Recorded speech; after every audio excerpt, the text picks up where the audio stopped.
નમસ્કાર મિત્રો, હું છું મનીષ ભંડેરી.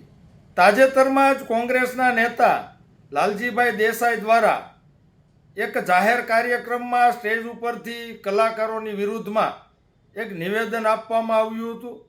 આ નિવેદનના પગલે ભારે હોબાળો છે એ મચી ગયો હતો અને કલાકારો છે એ સોશિયલ મીડિયા અને મીડિયા સમક્ષ એક પછી એક બહાર આવીને પોતાના નિવેદનો છે લાલજીભાઈ દેસાઈની વિરુદ્ધમાં આપી રહ્યા છે. હું આ લાલજીભાઈ દેસાઈના નિવેદનને સમર્થન આપું છું. લાલજીભાઈએ જે કાંઈ કલાકારો વિશે કીધું એમાં કશું ખોટું નથી, સત્ય વાત કહી છે. આજે ગુજરાતની અંદર મોટા ભાગના કલાકારો ભાજપના દલાલ કલાકારો છે, ભાજપની દલાલી કરવાનું કામ કરે છે.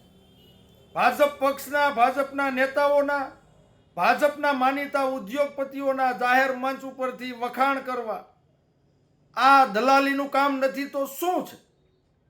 મારે એ ગુજરાતના કલાકારોને કહેવું છે કે જે ભાજપની દલાલી કરી રહ્યા છે. તમે ગુજરાતના ખેડૂતોની વેદનાને વાચા આપવાનું કામ ક્યારે કર્યું? તમારા જાહેર પ્રોગ્રામમાં સ્ટેજ ઉપર, મંચ ઉપરથી ખેડૂતોની વાત તમે ક્યારે રજૂ કરી? કારણ કે તમારે ખેડૂતો પ્રત્યે કોઈ હમદર્દી નથી. ગુજરાતની અંદર મહિલાઓ પીડાય છે, એમની ઉપર અત્યાચાર થાય છે, તો એની વાત તમે જાહેર મંચ ઉપરથી ક્યારે કરી?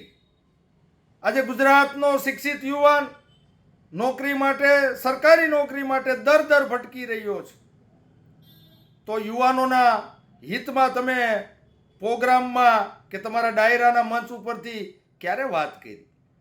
તમારે ગુજરાતના ખેડૂતો, મહિલાઓ, યુવાનો કે ગુજરાતના ગરીબો કે ગુજરાતની જનતા, એના હિતની તમને કાંઈ પડી નથી. તમને કલાકારોને મોટા ભાગનાને પોતાનું જ હિત પડ્યું છે. ભાજપની વાહવાહી કરવી, ભાજપના વખાણ કરવા, એની દલાલી કરવી, એના માનીતા માણસો, ઉદ્યોગપતિઓની દલાલી કરવી, વાહવાહી કરવી. શું કામ? કારણ કે એના ખબર છે કે એના થકી આ પ્રોગ્રામો ચાલે છે. જો ભાજપ વિરુદ્ધ કે ભાજપ સરકાર વિરુદ્ધ બોલવાનું શરૂ કરશું, ગુજરાતની સાચી પરિસ્થિતિ પ્રોગ્રામમાં સ્ટેજના માધ્યમથી, મંચના માધ્યમથી લોકો સમક્ષ રજૂ કરશું, તો પ્રોગ્રામો બંધ થઈ જાય, આવક બંધ થઈ જાય, આઈટી, ઇન્કમટેક્સની, ઈડી, સીબીઆઈની રેડું પડશે, બેનામી સંપત્તિ છે એ જપ્ત થઈ જાય. માટે તમે પૂંછડી દબાવીને બેઠા છો. એટલે ગુજરાતના મોટા ભાગના કલાકારો છે એ ભાજપની દલાલી જ કરે છે, ભાજપના દલાલો છે. એટલે લાલજીભાઈ જે કાંઈ નિવેદન આપ્યું એ સત્ય નિવેદન છે, એમની વાતને હું સમર્થન આપું છું. અસ્તુ. જય હિન્દ, જય જય ગરવી ગુજરાત.